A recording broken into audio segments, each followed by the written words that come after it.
Hi there, welcome to Homeschooling with Hira. I hope you all are well. This is the second part of present simple or present indefinite tense video. In the previous video, I told you about the concept of present simple, that why we use it, what does this tense tell us. And in this video, I'm going to tell you the structure of present simple. Present simple can be used in three ways: affirmative or positive, then negative, and then interrogative. Sorry, we have one more, that is interro-negative. So one by one, I will tell you the structure of all of these and will also give you some examples. So come on, let's begin with affirmative or positive sentence. Positive or affirmative sentence, we have a subject and a verb in its first form. You may also have some extensions like object or adverbial, but that is optional, right? So the basic structure of present simple is subject plus first form of verb. But there is something that you have to take care of. If your subject is first person, that is I and we, or second person, that is you, or third person plural, that is they, then you can simply use the first form of verb. But if your subject means the doer of the action, the person or the thing that is performing the action. So if your subject is a third person singular, means he, she, it, or any person like my father, her daughter, or his mother, okay, any single person that is neither you nor I, and these pronouns he, she, it, if you have these at the place of subject, then you need to add an s or es with the first form of verb. Why do we do this? It's just a rule. We have to do it this way.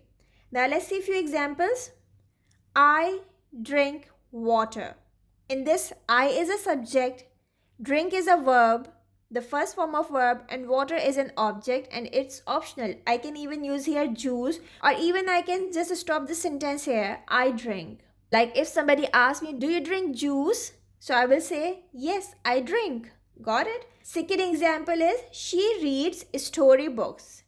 Now look at this. This is she, the third person singular pronoun. So I have added an s here after the verb. So she reads storybooks. On number 3, we have he watches TV.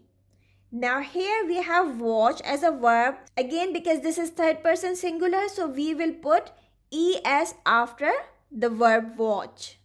If you want to learn when do we use s or es after some words, so I will give you the link of one of my video in which I have told you how to make plurals. There you will find this concept as well. Come on, let's move on to the next step, that are the negative sentences. So here's the structure for a negative sentence in present simple. You have to put the subject plus do not or does not. Does not will come with third person singular only, and then the first form of verb, and anything else is optional, right? So let's see a few examples. I do not go to the park. I is a first person, so we have used do not, first form of verb, and the extension, right? Then she does not bake cakes.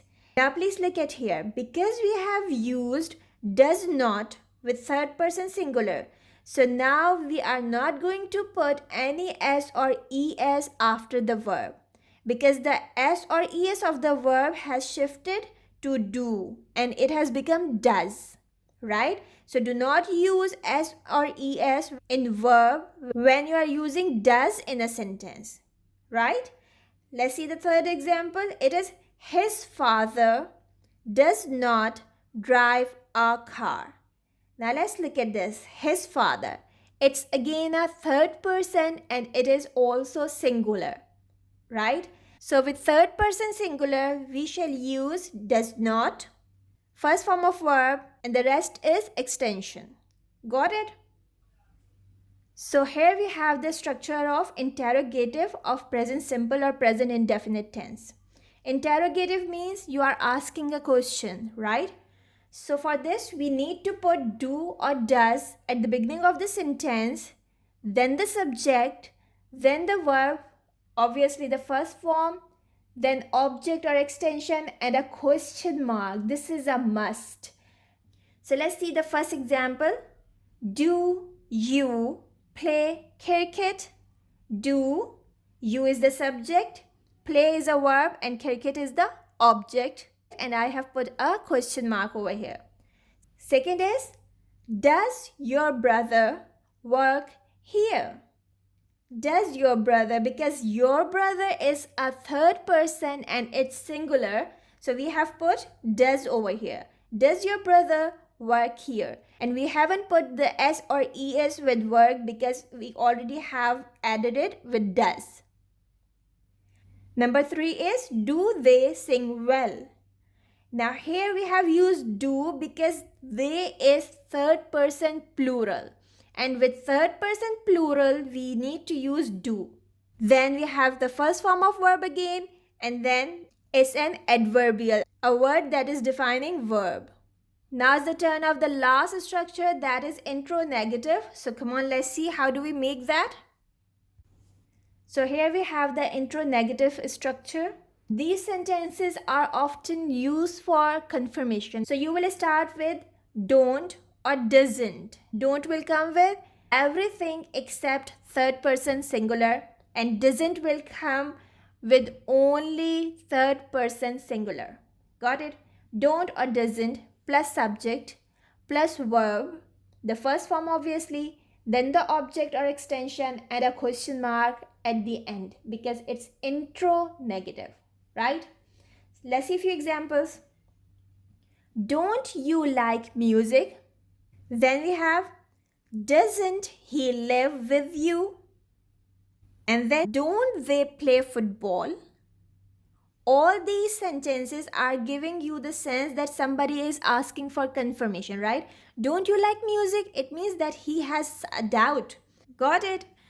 So that's all for today's video. I hope you would like it. If yes, so please hit the like button. If you want to watch more videos like this, turn on the bell notification so you will get notified as soon as I upload a video. If you are interested in phonics, English spelling rules, and the curriculum of foundation years, so this channel is for you. Please check out the different playlist of my channel and you will surely find something of your interest. I shall see you soon with something new. Take care. Bye for now. And most importantly, make it a great day. Bye.